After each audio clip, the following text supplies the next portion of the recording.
This is a simple HTML page. It is just one sentence on it. I am enjoying this HTML training. Let us look at the HTML code for this web page.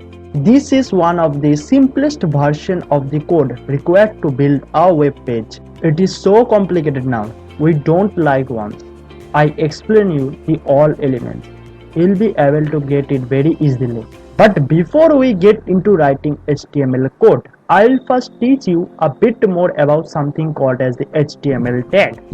We see that the content shown on the web page is written in plain English with some special combinations of characters in between. These special combinations of characters which are present in the HTML file are called as the HTML tag. Tags are used to format the HTML documents. Tags are always included in angular brackets. Angular brackets are also known as colloquially as the lesser than or the greater than equal to signs.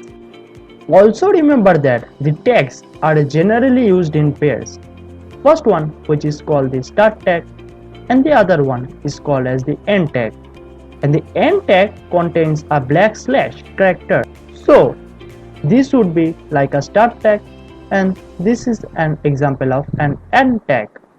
Note that all the HTML content to be displayed in the web page should be added between the tags.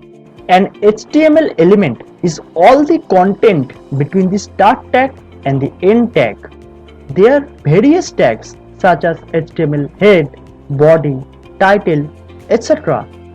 I'll teach you about each of these tags as we write the first HTML code. Before we get to writing the HTML code, I'll teach you a bit about HTML document structure in the next video.